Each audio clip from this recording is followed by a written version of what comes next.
Welcome to Autism ADHD TV. It is the place to be for parents and professionals. I'm your host, Holly Blanc Moses, the mom psychologist who gets it. We dive into all kinds of important information like behavior, social skills, and learning. All right, let's get started. Welcome, Dr. Tara Regan. Thanks for having me. I'm so excited to be back. I am thrilled that you are back talking with us. So I'm going to introduce you really quick. You are the executive director and founder of Autism Grown Up, an online nonprofit organization based in North Carolina.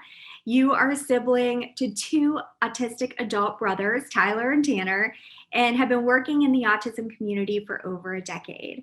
You have this amazing background in direct care practice, social work, and special education. You integrate all you've learned across these disciplines into your writing and speaking about adulthood, the lifespan, and collaborations within the autism community. And I'm, again, thrilled that you are here because you provide such an amazing service and tons of knowledge for all of us. So I so appreciate everything that you do. I did want to invite you on because I am a big fan of your blog, and I was reading an article that you wrote about how to be a better friend to, an autistic person.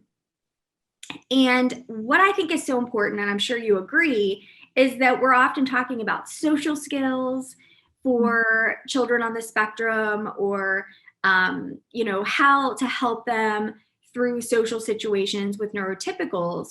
But really what I love, and we also have to equally be educating neurotypical people on how to be interacting in a better way with someone on the spectrum. Definitely. I mean, we were talking about right before recording how we see so many blog posts and articles written and directed towards autistic individuals and how they could be a better X, Y, or Z, but we don't really see it directed towards neurotypicals. The other, when we think of the prevalence rate, 1 in 58, what about that other 57 in there? Like, that's a lot of people around this individual on the autism spectrum that when we're thinking about community and society should be really, we should be talking to this group too. Absolutely. And so that's why it's so important for parents to be tuning in, for professionals, educators, therapists, OT, speech therapists, all of us, we need to be able to have these tips in order to help everyone else be a better friend. So, the tips that we're going to talk about today can easily be used in a classroom. Yes. By a teacher. They could easily be translated and how you would help an autistic person also advocate for themselves, which I think is so important. My oldest son, who's autistic, what we started doing a while ago was really having him communicate to others what he needs and what he means by what he says. And if he has a question about something someone said, to feel confident in asking for more information or clarification. And then also educating other people on how it works for him. And so again, it's not one-sided here where, like you said, be better at this or be a better friend. And neurotypical people need to have this information. It's incredibly important. So why don't we start with number one? Absolutely. So I'm just going to start off right off the bat and say that a lot of these are going to be really interlinked to each other. Like, the overall theme for this is going to be like, we want to make sure the autistic person feels seen, appreciated, and loved, or liked, just respected, overall in the setting you are in. So my number one tip here is to think about your communication. So on your end, how are you being direct and clear in your language that you're using with the autistic individual or the other autistic partner in your social interaction, if we want to get down to that social skill term speak? But like the other person you're talking with in your conversation, how can you be as direct and clear as possible? Because autistic people, the more time, we all know this, like they are direct and clear themselves. And a lot of people tend to make fun of neurotypicals for being kind of vague in our language. Sometimes we're way too polite and unclear, and we talk for a long time, and we should be getting to the point. It's kind of that running joke there. But I think a nice balance of trying to find ways to be as direct and clear as possible can just support the conversation. I love that. So my son has his first cell phone. He has a Gab wireless phone, which I'm a fan of. And there is a girl, a neurotypical girl that he likes, by the way. I'm excited. I get to meet her in a couple weeks. Oh, cool. But she was saying to him, she texted him, "What's the news?" And he was really confused about this and came and asked me, like, does she want the news? Like, Mom, tell me some news so I can tell her. Yeah. And I said, well, actually, I think what she's asking you is, what are you doing? Have you done anything neat lately? Like, whatever that is. And then he asked her, and I'm like, just ask her, what she means by that. And he did, and they were able to have a better conversation. But you're absolutely right. Neurotypical people tend to be really vague. Yeah. And that can set up, a child on the spectrum, an adult on the spectrum, just to be really confused, because it is pretty confusing, actually. So yeah. And it's interesting, as an adult, almost 47, there is this language where I wonder if it's almost like this a little bit, where all the words are shortened. Mm-hmm. Right? And they mean these different things. And so I'm confused. And so I have to ask a lot of questions, like, what does that mean? Because everyone expects us to know. And that's really a hard place to be. It's interesting. So one of the games on Roblox, which I'm sure people are familiar with, someone told me, use the word sus. Oh. Mm-hmm. Which is suspicious or suspect or whatever. Didn't know. The way they use it, I wasn't sure. And I'm like, what does that mean? Right? So I think we all need to just be more clear when we're communicating. And that really is a great way to be a better friend. Very Definitely. Nice. Yeah, I agree. Like when things get abbreviated, I think it's okay. Like if you are not so familiar with the person, or you don't have like a common language when you're getting to know a friend or soon to be friend, it's always the best spot to be, is try to be as direct and clear as possible. Definitely. Yeah, because I had no clue. And now I feel really cool. Now you feel super cool. Like I didn't know that. You taught me sus. Well, I said sus twice the other day. So just saying. So 100 on cool.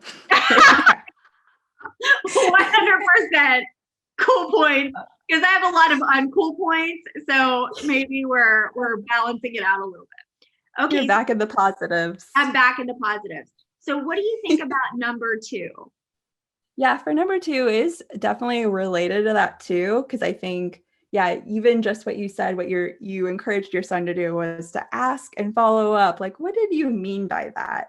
And some people may be really thrown off by that, but I encourage you not to be thrown off by that question if you're getting feedback in the terms of a question, or like, hey, I don't really understand what's happening right now. Can you please explain? Or just general feedback is my second tip here, is to be open to feedback from your autistic friend, especially if you know that they're a very direct person and they like to be very honest about things that are happening with them, and maybe something you did you may not have been really aware of that it happened, and your autistic friend points it out, and you just have to be open to that feedback and try not to take it personally, because this may be something related to an accommodation, like, hey, we're going to, like for an example, one of my autistic friends, he loves seeing comedy in person.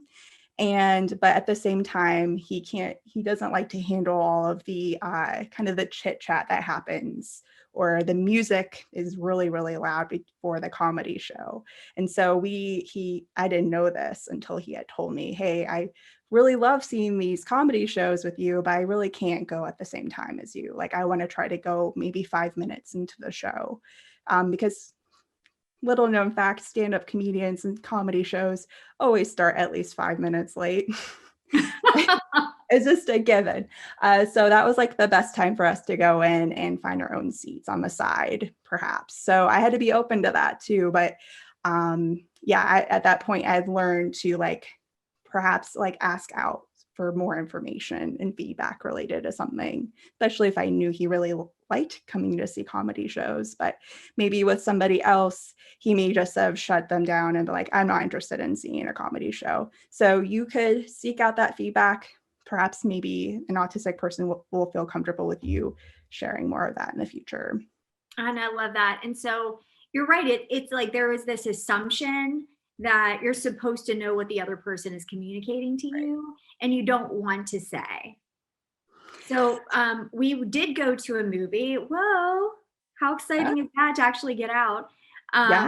So we did go to a movie, and my son actually he said this time, he doesn't always, he's like, I have a feeling this is going to be loud, so I'm going to wear my headphones. Mm-hmm. Like, that's cool.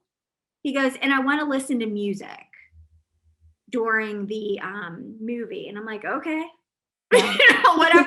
whatever you need to do on his MP3 player. So again, we want people to be comfortable, to let us know what works for them. Mm-hmm. And when someone doesn't feel comfortable, you're not really going to have a really close friendship, right? And we always do want to be a better friend. We're always talking about that in schools and in our families, and we want to be a better friend. So let's go ahead and again, like you said, educate, the neurotypical person. And sometimes it may come across, like you said, don't take it personally. When, my son will be like, whoa, you look bigger in that dress now, Mom. I'm like, whoa, okay. So initially I might feel a little offended, but he's right. So, I have to accept that as well. And then the neurotypical person could say, that actually kind of hurt my feelings. They can say that. I think that's okay. Totally appropriate to say. Yeah. And again, that's what these great friendships are built on, is this understanding and being open and being comfortable. So again, such a timely 4 tips to discuss, for sure. So what do you think about 3?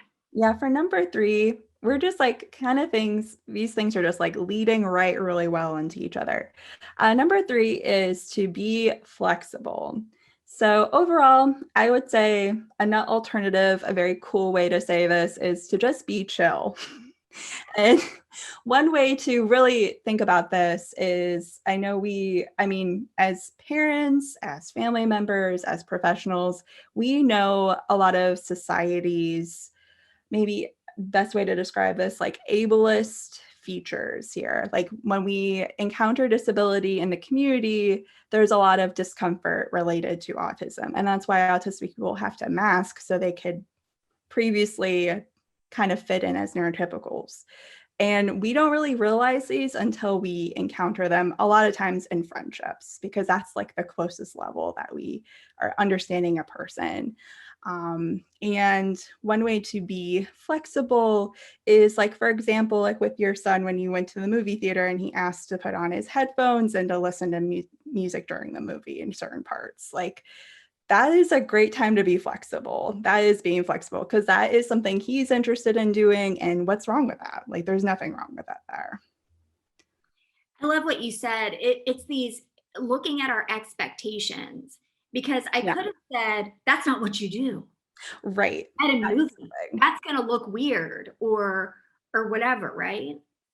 Exactly. It's the society standards and expectations of what you do for X, Y, and Z that only just gets internalized in a lot of us. And when we feel that discomfort, when something kind of doesn't fit, we need to be ready to like navigate that and just find ways within ourselves. So like ask the questions of like, is this hurting anybody? Is this making your autistic friend happier by doing this activity? Is this helping them feel more calm in the situation?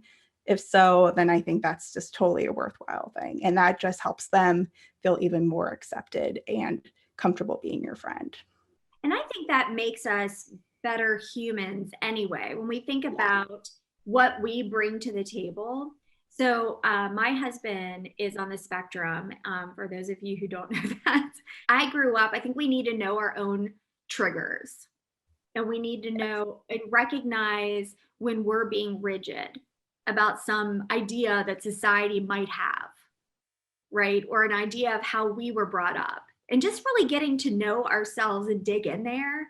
Mm-hmm. My growing up, you did not take a nap, period. Like that was, Oh, wow. you were busy, busy, busy, busy all the time. That it was not acceptable. Mm-hmm. And so my husband will be like, this is my nap time. This is when I'm napping. So it brings up like all these feelings for me. Mm-hmm. Even though I'm like, wow, I'm kind of jealous that he could just put it out there and declare it. Yeah. And how cool is that? And so I think we need to see our own stuff. Again, would it be about me? Would I be embarrassed if my child had headphones on? Who cares? Who cares? Right? And so really knowing our own stuff, I think is really important. And again, when we think or assume or have a feeling that a child or adult is being rude, instead of automatically reacting and saying something's rude, I think we should bring up our own ideas and our own experiences and why we feel that way. Absolutely. Yeah, so there's a lot of inner work, I think, that needs to happen in really building those friendships, and again, being self-aware. Mm-hmm. And I think that really just encourages the autistic person's self-advocacy even more so, because we are working together on supporting these types of skills where they should feel comfortable accommodating for themselves. And then if they do so, they're coming against a lot of times rigidity and expectations of what X, Y, or Z situation is. And this is the best way to be highly supportive of that. And I think it's good because we're always talking about, again, it's when we step back, we're talking about how, teaching our children, our clients, our students to be more flexible. But neurotypical people are not always so flexible, right? So I think we all need to work on that. I agree wholeheartedly. Yeah, I definitely wanted to pick up on that self-advocacy piece because that is also a very important topic to me. Yes. But yeah, it's totally applicable across like this current time period we're in, with like talking about race and ethnicity, talking about differences in your community. We have a curriculum that's going to be coming out pretty soon, crossing fingers, that's focused on peer and social groups. And this is one of the big things that is going to be like involved in this training, is to be talking with peers about how we can all be flexible within our peer and social group, but also getting the facilitator, which could be a special educator or a general educator, ideally, to think about ways that they could be more flexible in their classroom setting too. Oh, that's so good. I cannot wait till that comes out. I'll keep you posted. I'm Yes, excited. and I will let everyone know. Okay, so good. What about our last tip? Our last one is overall, number 4, think about the whole person. So when we think of the autistic friend here, we've been talking a lot about their autism, but we should also think about that this is just one aspect of their identity, and it's not entirely, it doesn't drive everything about what they do and who they are. And maybe they also don't want to talk about being autistic all of the time. I've fallen into that trap sometimes with some of my friends who are autistic, and they know I do this work in autism. So they're like, oh, I'm really excited to talk to you about this. And we connected on this. But now we're trying to figure out what are our other common interests here, because I want to think about them as my friend. Maybe we're also into comedy or movies, and doing just like events around Chapel Hill or that type of thing. And so one way we can do this is to build upon those other 3 tips here, like to continue to listen in, don't make judgments about the individual. Like maybe if you had heard something about autism related to somebody else, don't assume that it's going to apply here for this autistic person. Again, autism is a spectrum.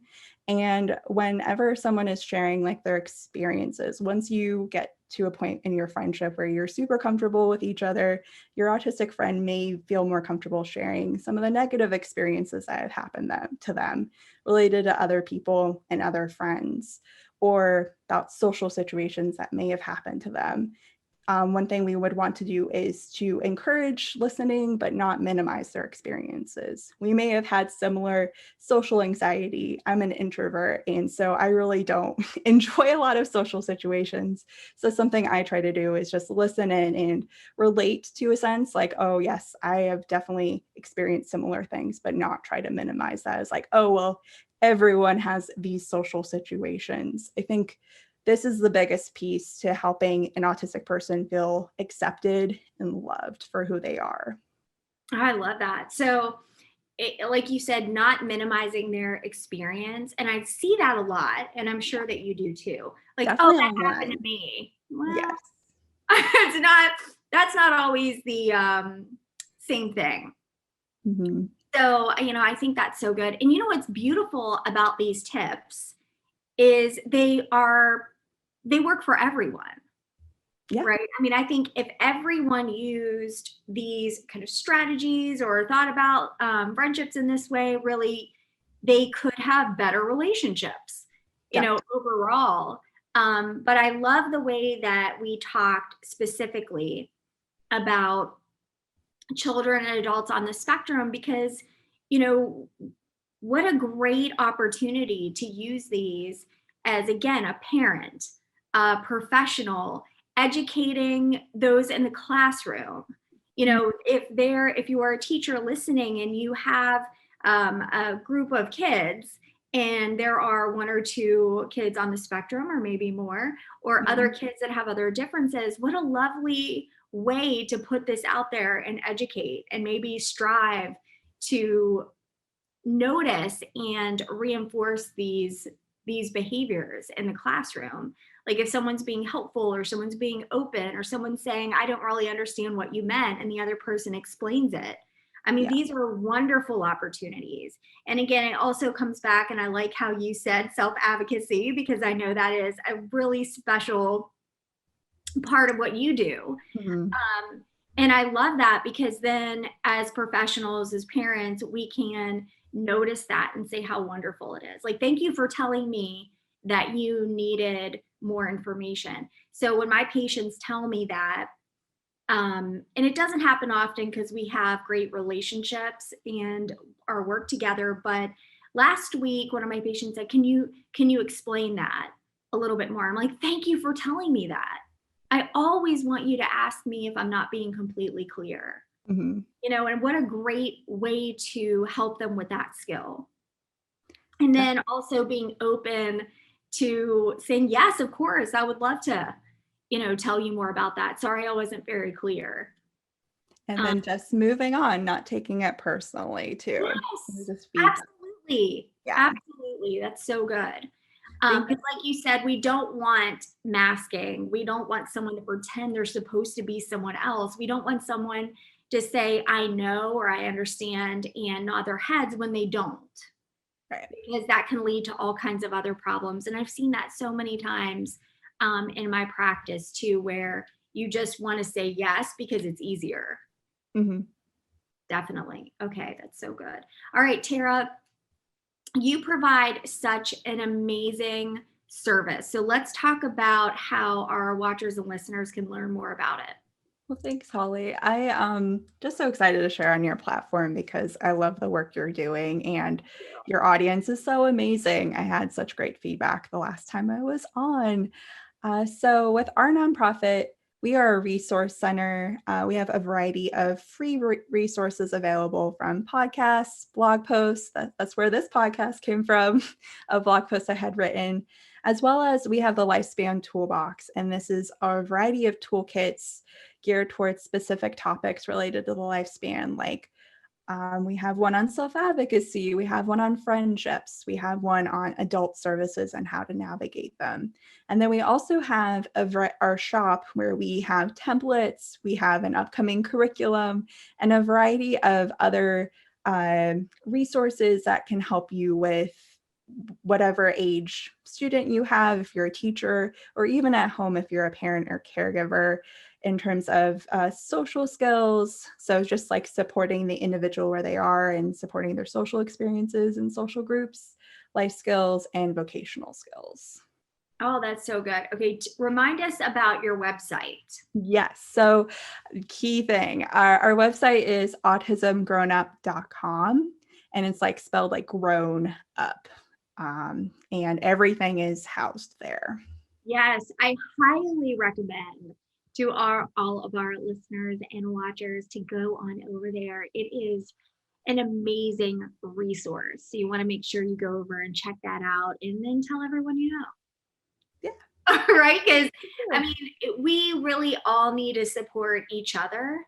And I think the more we do that, the better things go. So I think that's always a great thing. And there are no, I don't know, I'm sure I'm biased, but there are no more passionate people than parents and educators and therapists, I think, support differently wired children and adults. I mean, we really want to get as much information as we can. And so this is yet another great opportunity to do that. So thank you, Tara, so much for coming on again and speaking with us. I think we all learned a lot today, and really it's a nice way to think in a different way to be able to support this population. Yeah, it was fun to flip the script with you today and think about neurotypicals and how they can be better friends to their autistic friends. We need to do better. Yes. Right? And this is a great opportunity to do that. Wonderful. And it'll feel good. Yes, so good. And so if you're a parent, make sure you share this, share all over the place. That way we can help more neurotypical people be better friends. If you're an educator, please consider taking these 4 tips to your classroom. And if you're a therapist, what a beautiful way to also not only use this in your work, but also spread this good information out to your colleagues as well. So again, thanks so much, Tara. And I'm sure we'll be talking soon. Yes, I look forward to it. Thank you. Take care. Bye-bye. Thank you for joining me today. Don't forget to click that subscribe button so you don't miss any future episodes. If you like this episode, please share it with someone. It may just be what they need to watch today. If you're a parent, I'd love if you came on over and joined our Facebook group, Autism ADHD Group for Parents. If you're a therapist or educator, come on over to our group, Autism ADHD Group for Therapists and Educators. You're going to find those links right down there in the notes. Thanks so much, and I can't wait to see you in the next episode. All content provided is protected under applicable copyright, patent, trademark, and other proprietary rights. All content is provided for informational and educational purposes only. No content is intended to be a substitute for professional medical or psychological diagnosis, advice, or treatment. Information provided does not create an agreement for service between Holly Blanc Moses Crossvine Clinical Group, the interviewee, Holly Blanc Moses LLC, and the recipient. Consult your physician regarding the applicability of any opinions or recommendations with respect to your symptoms or medical condition or the symptoms or medical condition of your family member. Children or adults who show signs of dangerous behavior toward themselves and/or others should be placed immediately under the care of a qualified professional.